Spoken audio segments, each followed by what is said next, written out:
And one day we will die, and our ashes will fly from the aeroplane over the sea.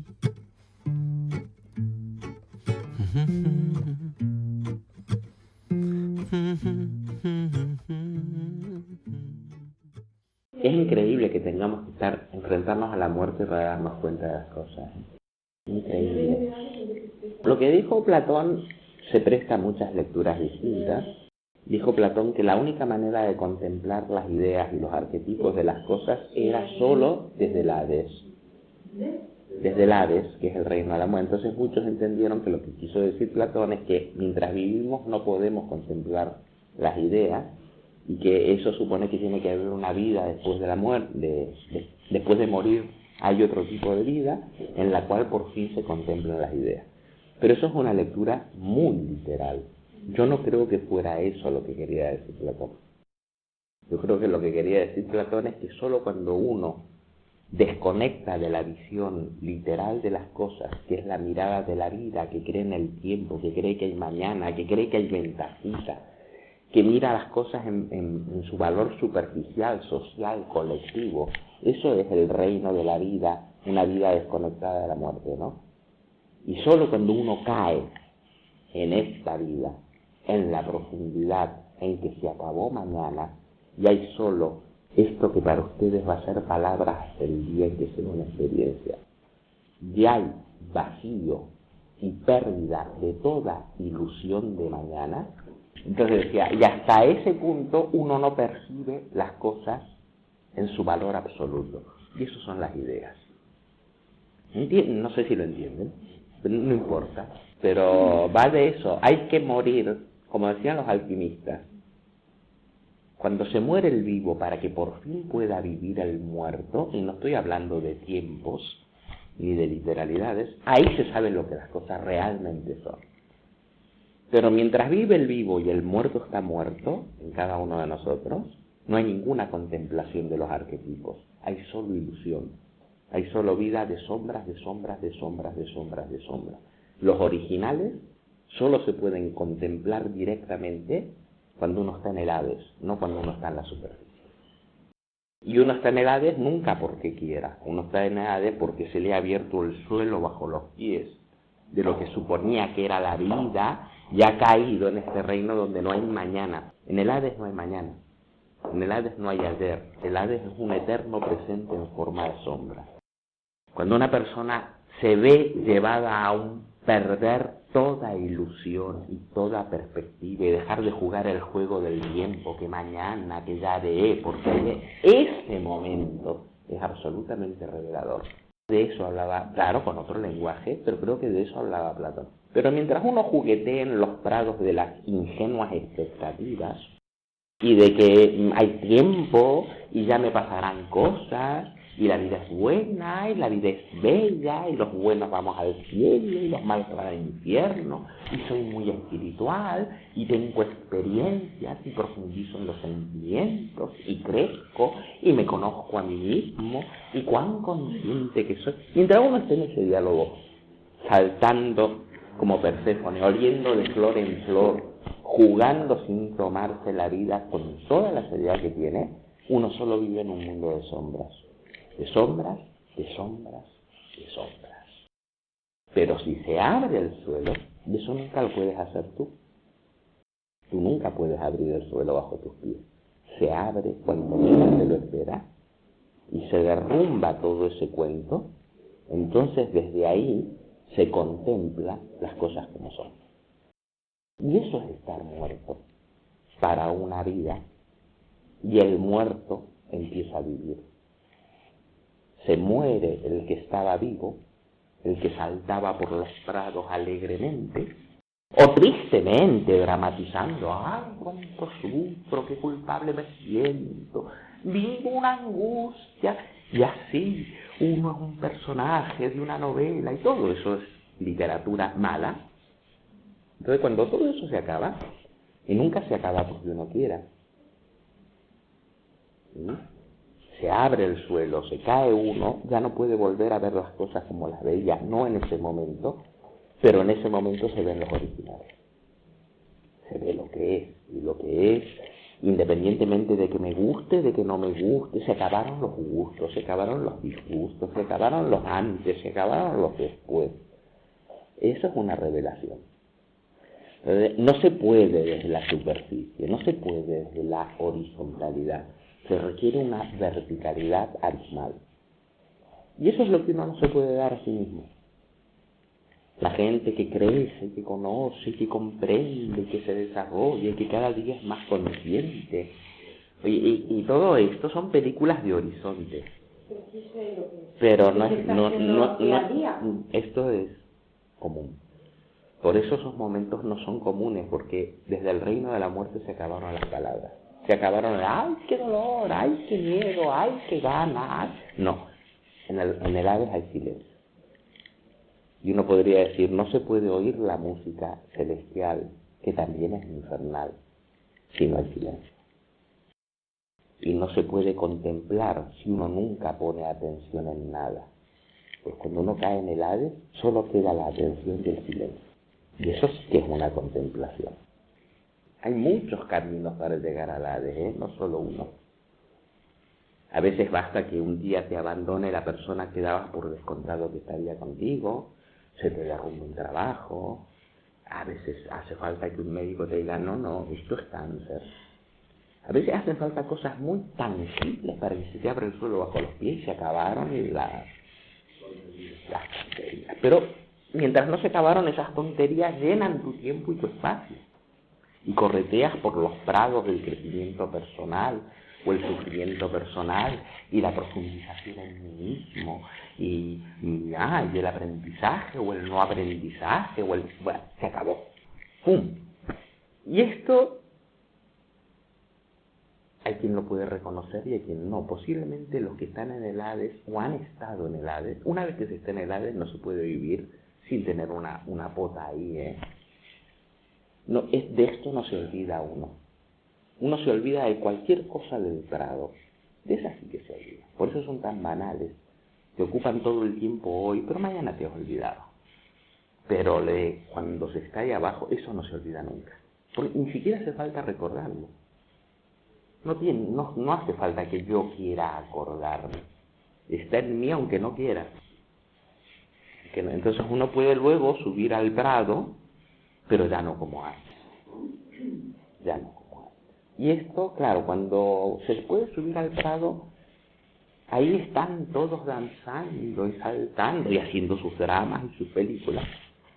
No es difícil reconocer al que todavía no se le ha abierto el suelo bajo los pies. No es difícil. Se puede reconocer por el color. Hay un color. Cuando se está en el Hades, se ha desarrollado el olfato. Decía Heráclito, las almas entran al Hades olfateando. No sirve la vista, no sirve el olfato. Es un reconocimiento instintivo, ¿no? Y luego puedes reconocer al que incluso bailando dice, yo he estado en el Hades y voy hacia el Hades. Y lo que se imagina que es el Hades es un valle lleno de flores imaginarias. También lo ves. Pero bueno, a cada cual es lo que decía hoy cuando empecé en el taller. La vida es cosa seria y nadie se la toma lo suficientemente en serio. Y hay gente que dice que se la toma en serio, pero no se la toma en serio. No se la toman en serio hasta que les quedan 3 minutos de vida, sí se dan cuenta y entonces es como dije hoy, y entonces es doble muerte. No solo la muerte de que me muero, sino la muerte de que no viví. No viví, me la pasé saltando en el valle. Se pasó todo. Doble muerte, no mueres una vez ahí, mueres dos. Una, la que tocas, y otra, la conciencia de haber estado muerto mientras creías que vivías, ¿no? Y claro, no te van a devolver nada. Nada, no hay reclamo. Ay, dame otra oportunidad. No hay otra oportunidad. Tuviste tu oportunidad, ¿no? Entonces saltabas en caminos de autoconocimiento, experiencias de fin de semana. Estoy poniendo ejemplos que no necesariamente son. O saltabas en el camino de asegurarte tu futuro. Saltabas en el camino de la salud perfecta. saltabas en el camino del triunfo, saltabas en... Bueno, todas esas florcitas del valle ante la muerte no significan nada. Y no hace falta morirse así, literalmente. Pero en esa seguro que la encontramos todos, ¿eh? Ante la literal, si hay tiempo de darse cuenta, todo el mundo se da cuenta. Todo el mundo corre, todo el mundo se sube por las paredes. Y los que han dicho me estoy preparando para eso, esos son los peores. Sí, como decía aquel médico importante, Puig, el Puigvert, decía, oh, he visto morir a muy hombre, claro, como buen médico, he visto morir, y en el momento de morir es cuando se ve quién está ahí. Cuando se ve quién está ahí, porque todos son máscaras, y todos son disfraces, y todos son personajes de personajes de personajes, ¿no? Ni uno mismo ya sabe quién es, engañado como está por los personajes. Pero cuando aparece la parca, como suele aparecer en el caso terminal, se caen todas las máscaras. He visto morir a mucha gente, y también he visto subirse por las paredes, ese es el momento. Oh, entonces ahí no quieren, y ahí ya no pueden, ahí se dan cuenta de la inutilidad de la voluntad. Entonces dice, hay gente que muere muy mal, dice, y en especial los curas. Eso decía él, no yo, ¿eh? Los curas que se pasan hablando de otra vida, pues cuando se les acaba esta, y en ese momento mueren mal. Los médicos también, ¿eh? Hombre, pero los médicos posiblemente son los que, como están en un contacto con la muerte, no se hacen muchas ilusiones. Pero los que se han hecho ilusiones de para ahí se acabó toda la ilusión. Ahí te cagas y te meas, ¿no? Pero, ¿cómo es que no te has cagado y te has meado antes? Ese es el problema. Ese es el problema. Realmente asustarte ahí cuando ya no hay otro tiempo y no haberte asustado mucho antes. Mucho antes. Porque el asustón de mucho antes te prepara para que cuando llegue ese momento digas la palmo, pero he vivido. Y no la palmo y no me he enterado de la misa a la mitad. Con tanto ruido nunca oí la música. Y ahora ya no hay música para oír. Platón, cuando dijo solo desde el Hades, que se puede traducir desde la muerte, claro, se pueden contemplar las ideas, mientras que durante la vida, es digamos la superficie, se vive en el reino de la sombra. No es la lectura literal de que la vida es el reino de la sombra y una vez que te mueres literalmente te vas al mundo de las ideas, sino que la vida puede vivirse desde perspectivas distintas. Y hay una perspectiva literalista, materialista y superficial que te mantiene pegado a la sombra. Y hay otra perspectiva que se acaba cuando caes en la profundidad y ahí contemplas la idea. No en balde el mismo Platón insistió que la filosofía no era sino una continua meditación de la muerte. Curioso. Al final, ¿en qué piensa el filósofo? ¿De qué se ocupa? Se ocupa de la muerte. Hombre, no de la estupidez de que algún día nos morimos todos. No es un enterrador de cadáveres, no se ocupa de esa muerte. Se ocupa del Hades. Porque, como bien dijo otra vez Heráclito, Dionisio y Hades son el mismo Dios. Y Dionisio es la vida, el éxtasis. Es la vida sin límites, no las pequeñas calculitos de la superficie, ¿no? Hago tanto, me merezco tanto, me voy preparando para mañana y vivo sacando mis cuentas y esperando lo que me merezco. No, nada de eso. Eso es muy de la superficie. La vida del inversor. Ya me quieres contar de qué te sirve la inversión cuando te mueres. Los inversores se olvidan de que se mueren. Se han pasado la vida invirtiendo, esperando resultados, esperando ganancias, ¿no? Como si la vida fuera esperar. Mañana, algún día, ¿no? Y entre tanto, ¿qué? Entre tanto, nada, ¿no? Pues, desde el reino de Hades no hay mañana. No hay mañana, no hay inversión, no hay expectativa, no hay nada. Y digamos, no hay nada de eso. Hay, como decía Platón, lo que hay, que son las ideas.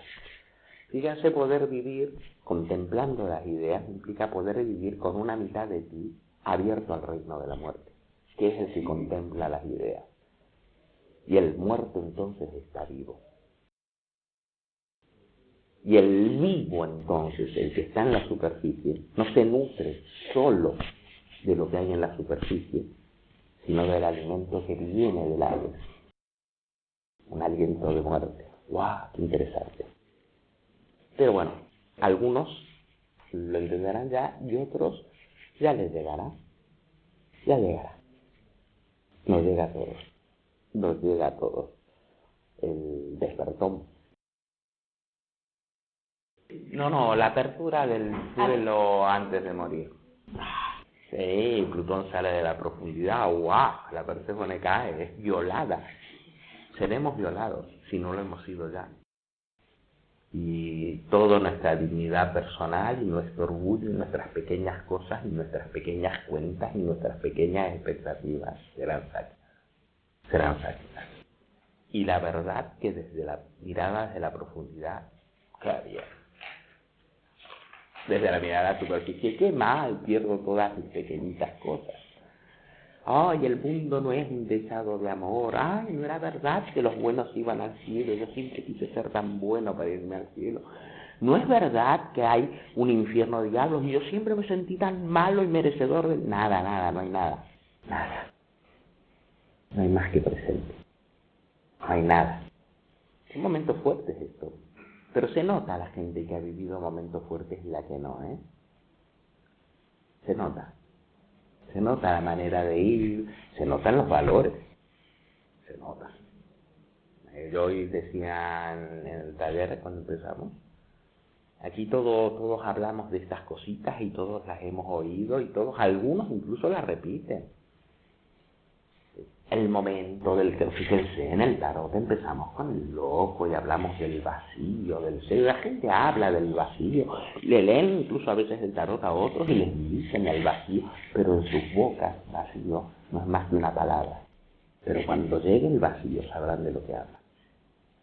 Pero si no llega el vacío, no empieza el viaje del tarot. Todo lo otro es dar rodeos. Solo entonces empieza. Y entonces te vas a enterar de lo que es cada carta del tarot. De cómo desde el vacío aparece la magia del mago y te encuentras en las puertas de un templo donde el libro es de carne, como decíamos, ¿no?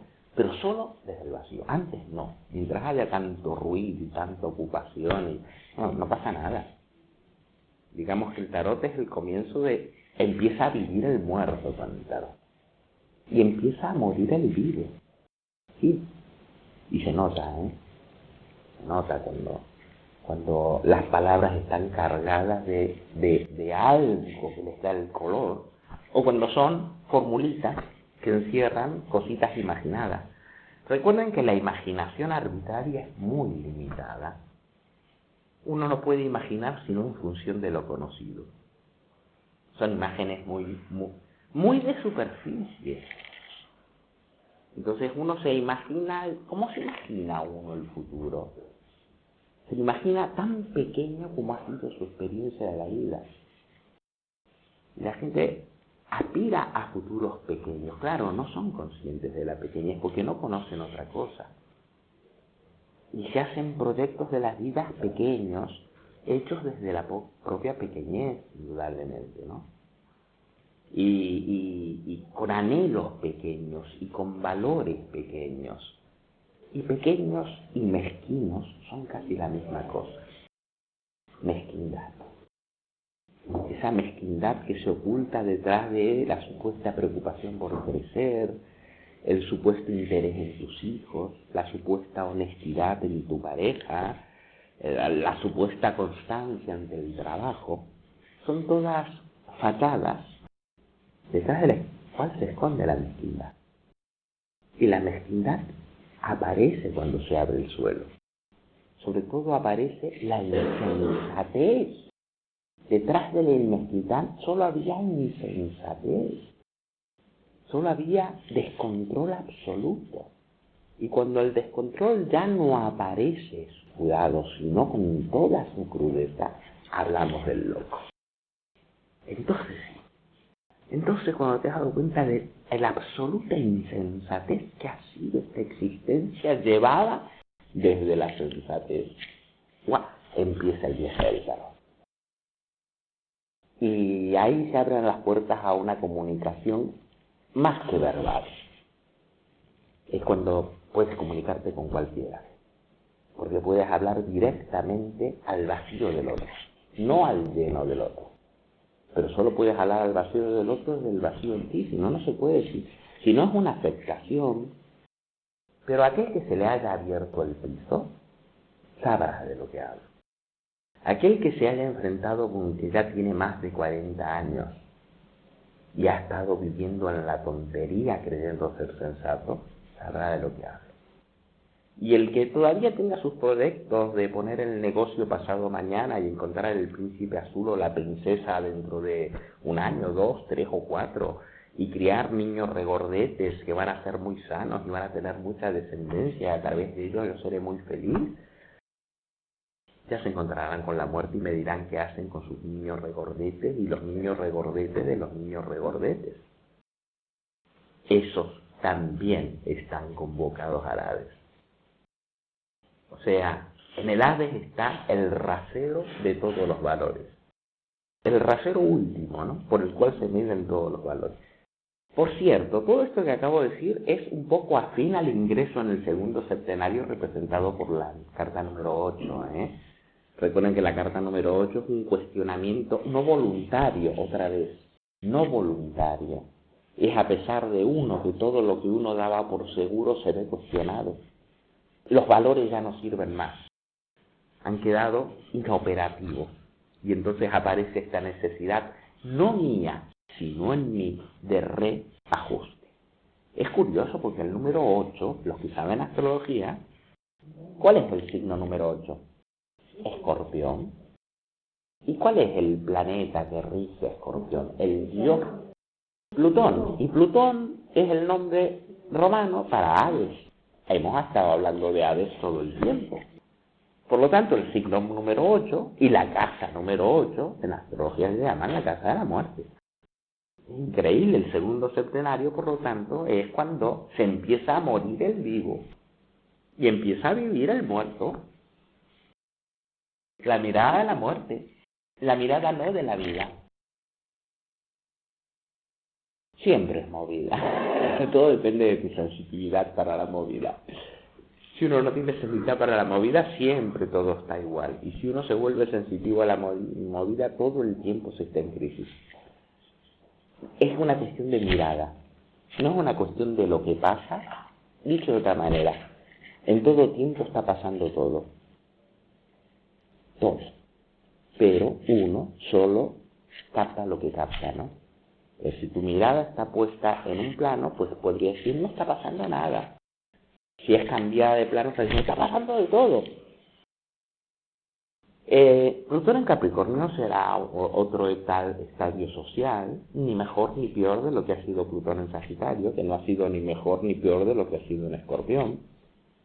Son como modas, ¿no? Son como temas colectivos que siempre han estado, que salen a la superficie. Se habla mucho de ello, ¿no? Ahora se habla mucho del terrorismo, de los ismos, del choque de culturas, de la Guerra Santa, pero no es que ahora empiecen, ¿eh? Siempre han estado con el humano, pero ahora ya han salido a los medios, como digo en otras clases, ¿no? Al fin y al cabo, los periódicos no son sino la prensa amarilla del alma del mundo. No es la historia, ni mucho menos. La historia no está en los periódicos. Los periódicos son los chismes escandalosos del momento. ¿Qué sabes tú de historia si conoces el secreto de intimidades personales de María Antonieta? Pues muy poquito. Pero bueno, tiene morbo conocer los escándalos de la corte. Pero eso no es conocer la historia. La historia no se teje en los escándalos de la corte. La chismografía del momento no revela los factores que tejen los hilos. Pero es divertida, ¿no? Los periódicos es la chismografía del alma del mundo. Es la mirada de la superficie, el escándalo del día. ¿Qué sale en los periódicos? Sale material olvidable completamente, como los escándalos del día. La historia no está en los periódicos. El periódico le da importancia al escándalo y el presidente que se encierra con la secretaria becaria y hacen sexo. Eso ocupa mucho la prensa, ¿no? los escándalos del día. Pero eso no es la tomada del pulso de la historia. Yo cuando me decía que cada uno se lo va a encontrar, me decía que quizá algunos mañana, si hay mañana. Es como decir, todos nos moriremos algún día. No quiere decir que todos nos moriremos a la vez. Pero nuestra sensatez sabe que un día va a ser el último día para cada uno de nosotros, ¿no? Y será. Me refiero a eso, ¿no? Que la gente se va a encontrar, cada uno, cuando le toque, a su medida. A cada uno se nos va a derrumbar el montaje. Y no está mal, según cómo lo mires, ¿no? No está mal. A uno se le va a derrumbar el montaje del matrimonio feliz y al otro el del matrimonio infeliz. Se le va a derrumbar, porque son montajes. También es la crónica escandaloso del ego, pero tiene poco que ver con los movimientos de la profundidad del alma. La crónica escandalosa del ego llena el primer plano y el personaje invade toda la... Pero es crónica escandalosa de acontecimientos que hacen mucho ruido, pero no revelan lo que hay de fondo, lo que hay de núcleo, ¿no? Y yo creo que es un regalo que a cada uno de nosotros nos esté reservado el encuentro con lo nuclear. En otra clase comentaba que Jung hablaba de esto en otro sentido. Él hablaba del encuentro consigo mismo, que no es lo que la gente entiende por encuentro consigo mismo, La gente entiende por encuentro consigo mismo la monda y descubro que soy Dios y soy creativo, y eso es el de encuentro con el montaje del ego aumentado, inflado a la enésima potencia. Nada que ver. El encuentro consigo mismo, que es una manera que tenía Jung de hablar, era el encuentro con la verdad del alma. Y el encuentro con la verdad del alma siempre, dice Jung, es una derrota. Es una derrota. Siempre.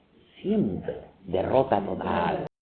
Derrota total. Es como la muerte. Se murió aquel que era. ¡Juá! Fuera de juego. Mezquino, pequeña cosa, inflado, ruidoso, egocéntrico.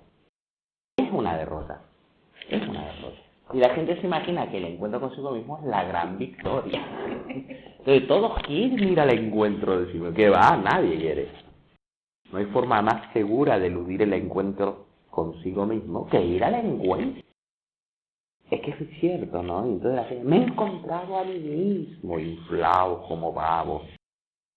Me he encontrado a mí mismo, he descubierto mi corazón. Bueno. Cuando esto ocurra no habrá ni una sola palabra, ni una. El encuentro consigo mismo es la disminución, nunca es un crecimiento, es un decrecimiento. Nunca es un ser más, es un ser menos. Siempre es más chiquitito, siempre es más insignificante. Y solo porque se es insignificante se puede apreciar la maravilla de todo lo demás. Cuando se es tan grande y significativo, no hay espacio para nada. Más que para los propios melodramas y para, y lo que me pasa a mí, ¿por qué a mí? ¿Por qué yo? ¿Por qué? Ya. Por eso digo que cuando se abre el suelo y uno se da cuenta de que no percibió nada más. Y ahora es demasiado tarde. Y todo aquello no lo vi. Estaba demasiado ocupado en yo, mí, conmigo. Nunca dicho así. Dicho yo por ti, yo por él, yo por ella, yo por el crecimiento. Pero detrás yo, mí, conmigo todo el tiempo. No hubo espacio.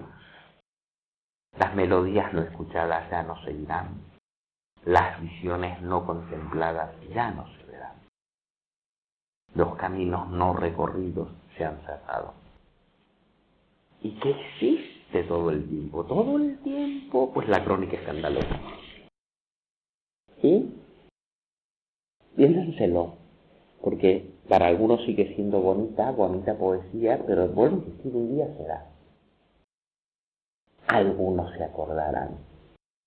Sí, ya me ha pasado, Ya ha pasado gente que ha estado aquí años hablando de estas cosas, leyendo, diciéndoselas a los demás, pero eran palabras.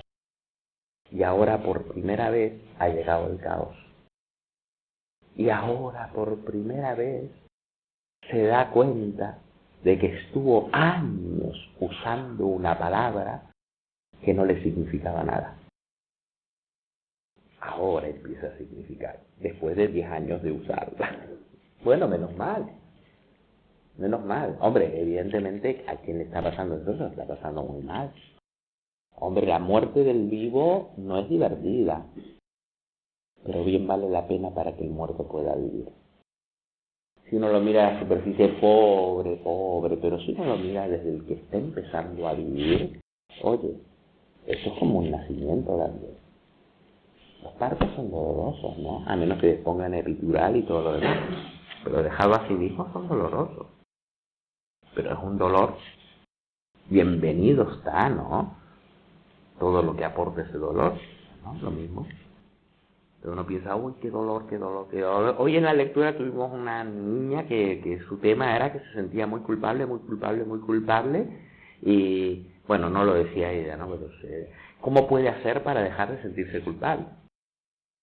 Y mi pregunta es, ¿y por qué dejar de sentirse culpable? ¿Por qué no empezar a vivir a la altura de la dignidad? Y no tratar de seguir siendo un ser indigno que solo busca anestesiarse para no sentirse culpable. ¿Y qué? Igual está bien que te sientas culpable. La culpa no está para que tú te anestesies y no la sientas. La culpa está para recordarte que no estás viviendo a la altura de lo que eres. Y está bien, siéntete culpable hasta que llegues por el espolón de la culpa a dar la talla de la dignidad. ¿O no? ¿No? Bueno, la gente quiere sacarse las culpas y quieren sentirse bien y bueno, que se peguen chutes de drogas para no sentir y que serán idiotas anestesiados. Ese será el precio de no sentirse culpable. Yo vuelvo a insistir, nuestras culpas que no son nuestras nos cuidan. Nuestras enfermedades que no son nuestras nos cuidan. Nuestros dolores nos protegen. ¡Ay, Dios, si eso desapareciera! ¡Qué horror! ¡Ay, cómo se cumple, cómo se nos dirige a donde tenemos que ir a través de todo esto! Cuando una persona dice, sáquenme mi culpa, ¡ah, no, esa culpa es la mejor bendición de tu vida! Nuestras culpas no son tuyas porque si fueran tuyas te las podrías quitar como un jersey. Mío es el jersey, mío es esto, entonces yo me lo pongo, yo me lo quito, si quiero lo dejo, si quiero lo tiro. Pero con la culpa no puedo ni ponérmela, ni quitármela, ni nada. Porque no está ahí, no es mía en el sentido de que no es manejable por mí. Sí, puedes llamarlo del alma, de los dioses, del destino, de la fatalidad, de las vidas pasadas, de la metáfora que se te ocurra, pero en todo caso no es propiedad del yo. Para nada. Y por lo tanto tampoco es cuestión del yo. Pero bueno, a veces nos volvemos tan importantes. Es cotidiano y es muy frecuente y es muy usual.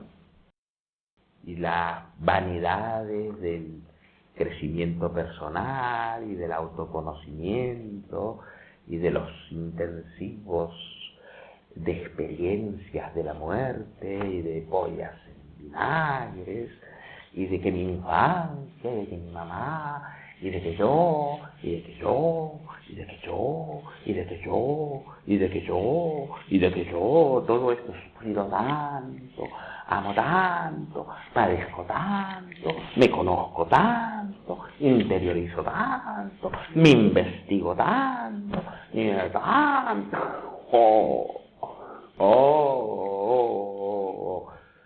Y bonito como retrato robot aplicable prácticamente a todos, ¿no? Y es fácil cuando lo ves ampliado, ¿no? Porque era casi una caricatura. Todos podemos aprender de todo. Decía un rabí, no hay nada que no tenga una enseñanza. Y otro decía, pero rabí, ¿qué se puede aprender de un teléfono, por ejemplo? De un teléfono se puede aprender que lo que se dice aquí se puede escuchar en cualquier parte. De un teléfono se puede aprender mucho. Lo que se dice aquí resuena en cualquier lugar. ¿Qué pasaría si cada vez que decimos algo supiéramos que este algo resuena en todas partes y lo oyen muchos más oídos que los físicamente presentes. Bueno, el 8 se conecta con la muerte. El número 8, no la carta 8, el número 8, por eso también se conecta con la pila de bautismo. Las pilas bautismales tienen 8 lados. Número 8 desde muy antiguo está asociado al tema del renacimiento, que implica muerte y nacimiento. Otra palabra que a la gente le encanta, pero que no se dan cuenta de lo que hay ahí. Renacer, renacer, renacer. Sí, renacer es morir. Por lo tanto no debe ser la monda, ¿no? Ah, pero sí, renacer es la monda. Voy a un curso de renacimiento. Estoy en camino de renacimiento. Les encanta la palabrita y no se dan cuenta de que contiene la muerte. Nadie dice estoy en camino de muerte con tan panchos, ¿no? Como quien se cuelga una medalla. No, la medalla se la cuelgan porque renacen. Ya me vas a decir si va a haber un renacimiento sin muerte antes. No la hay. Y esta carta sí conecta renacimiento. Claro que uno puede decir renacimiento, pero renacimiento implica muerte y nacimiento a la vez. No, muerte y luego nacimiento. Eso siempre, la conciencia del valle superficial habla de antes y después. Ve las cosas en secuencia, ¿no? En una sola dimensión, desplegadas secuencialmente. Y entonces, amor y luego odio.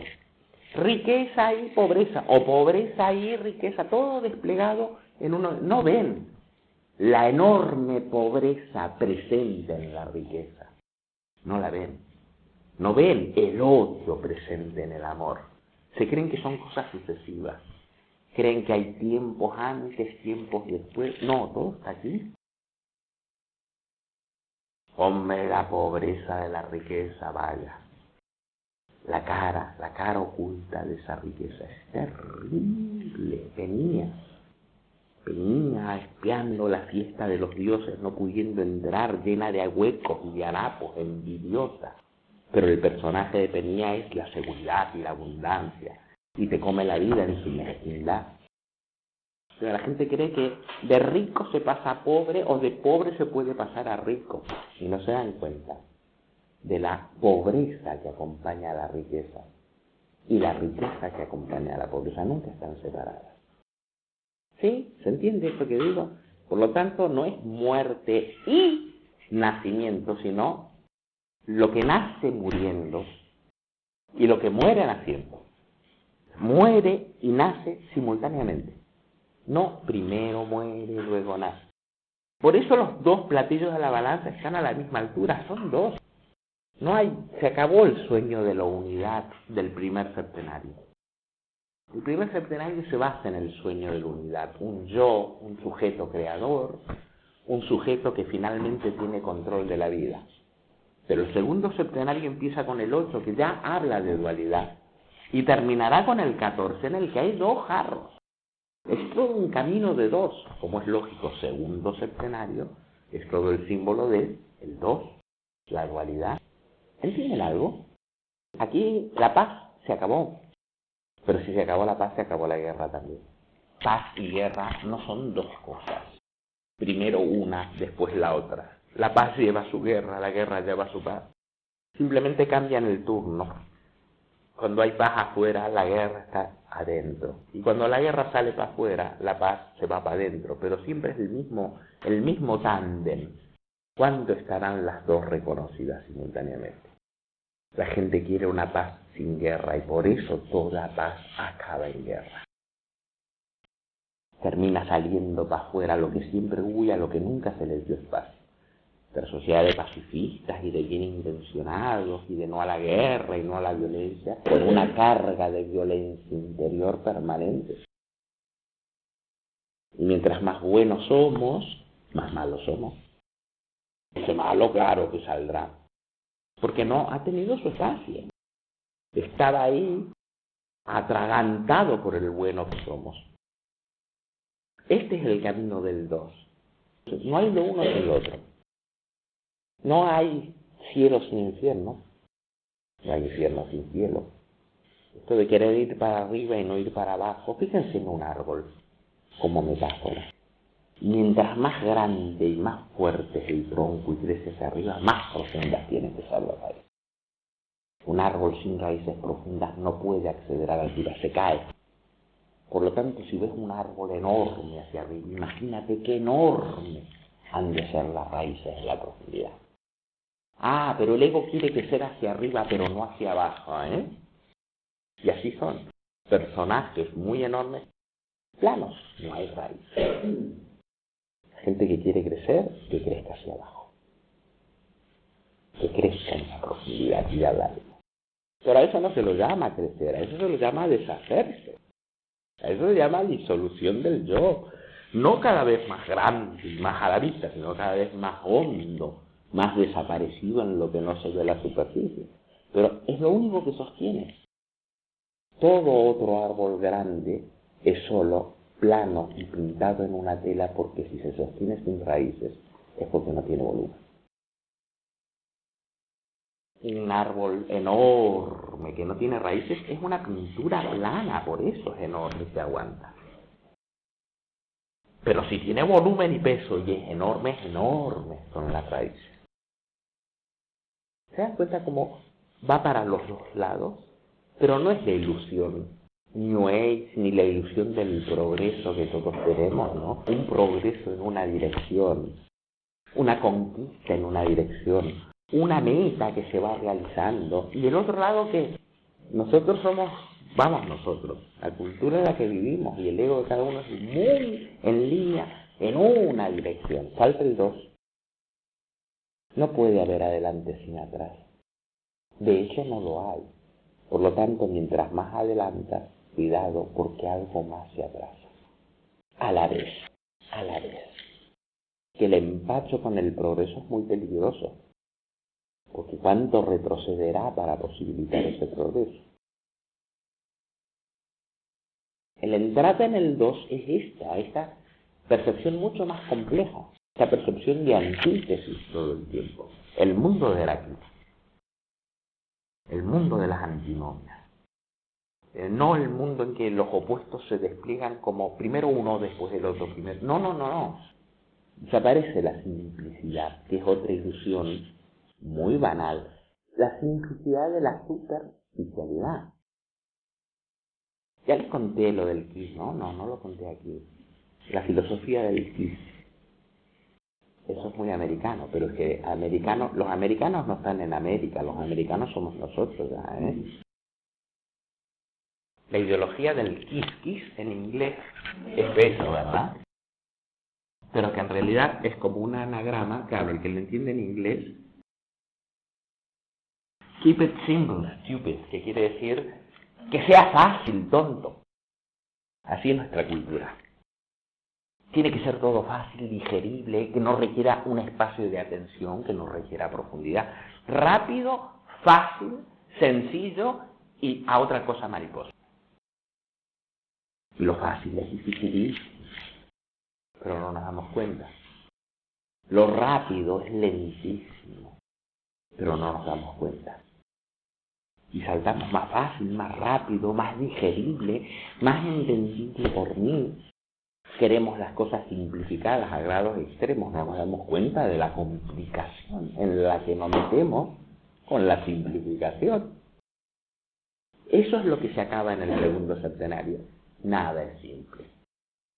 Nada es simple. Hasta lo simple es el rostro visible de una enorme complejidad. ¿Sí? Más o menos lo sospechan, ¿no? Ese es el terreno del destino. Empezábamos con el destino, ¿no? El gran tema del segundo septenario. La moira, Astrea, la necesidad, la fatalidad, las grandes preguntas. Las grandes preguntas no son ¿cómo arreglo, como decía hoy también allí, cómo arreglo el grifo de la cocina? Esas no son las grandes. El grifo de la cocina es la noticia, la crónica escandalosa de hoy en casa. Gotea el grifo. Esos son los grandes problemas que tenemos, ¿no? Bueno, no gotea el grifo, no llego a fin de mes, ¿cómo me puedo asegurar? No tengo la jubilación pensada, me tengo que cuidar para cuando sea un anciano, Pepita no me quiere, Pepito me llamará esta noche, yo no me llamaré esta noche. Bueno, esa es la crónica escandalosa que digo yo. Esas no son las grandes preguntas. Para eso ni siquiera hay grandes respuestas porque no son grandes preguntas. Las grandes preguntas son de cara al destino. ¿No? Pero ¿quién se pregunta por el destino? Nadie. Nadie. Nos preguntamos por lo inmediato, por el día a día, y el día a día nos lleva en cadena directa hacia la muerte. La pequeñita cosa que lleva a la pequeñita cosa, que lleva a la pequeñita cosa, ¡plaf! Al final de la cadena del amor, la gran cosa. Luego las pequeñitas cosas también encubridas. Y me he ocupado tanto de lo pequeñito, que esto sí que me coge por sorpresa. Las grandes cosas son las del segundo seccionario. Los grandes temas. Y el bien, y el mal, y la muerte, y el destino, y la libertad, y el alma, y la fatalidad. El segundo septenario, se abrió el suelo y aparecen las grandes preguntas. Y al uno creador y aparentemente libre del mago le aparece como complemento la astrea, la justicia infalible, la alanqué, la necesidad, la fatalidad, el destino.